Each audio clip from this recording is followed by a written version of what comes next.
رومیوں کا خوف۔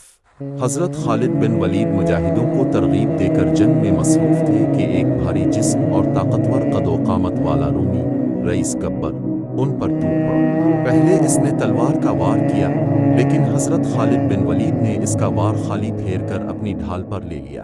پھر حضرت خالد بن ولید نے اس پر وار کیا، لیکن وہ گبر لڑائی کے فن کا ماہر تھا اور اس نے خود کو بچا لیا۔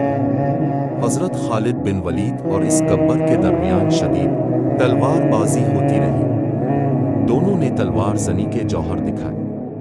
اس دوران حضرت خالد بن ولید نے موقع پا کر گبر کے سر پر تلوار دے ماری۔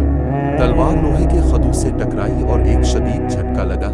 نجتا حضرت خالد بن ولید کی تلوار الفا چیر کر اس طرح ٹوٹ گئی کہ تلوار کا قبضہ حضرت خالد بن ولید کے ہاتھ میں رہ گیا اور دھاردار حصہ جوڑ سے ٹوٹ کر زمین پر گر گیا۔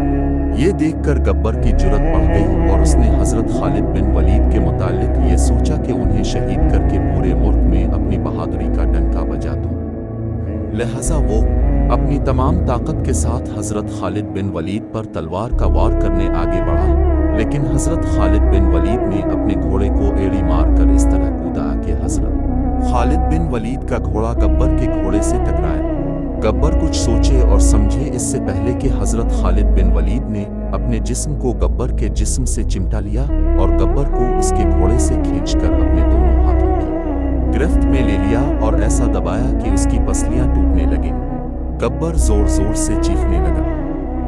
حضرت خالد بن ولید کی گرفت سخت سے سخت ہوتی گئی اور حضرت خالد بن ولید نے اس کی تمام پسلیاں پیس کر رکھ دی اور اسے زمین پر مردہ ڈال دیا۔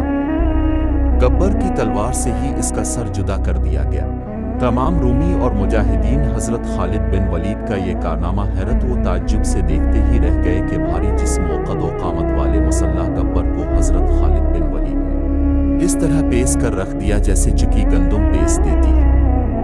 حضرت خالد بن ولید کے بازوؤں میں ایک عجیب طاقت پیدا ہو گئی تھی۔ حضرت خالد بن ولید کے اس حیرت انگیز کارنامے کو دیکھ کر رومی سپاہی لرز اٹھے اور ان پر ایک عجیب و غریب خوف طاری ہو گیا، جبکہ مجاہدین کے حوصلے بلند ہو گئے۔ مجاہدین دوگنے جوش سے رومیوں پر ٹوٹ پڑے۔ حضرت خالد بن ولید اپنے ساتھیوں کو جنگ کے خطرات اور جنگ کے عظیم انعامات بیان کر کے مسلسل ترغیب دیتے اور خود بھی حملہ کر کے عملی مثال پیش کرتے تھے۔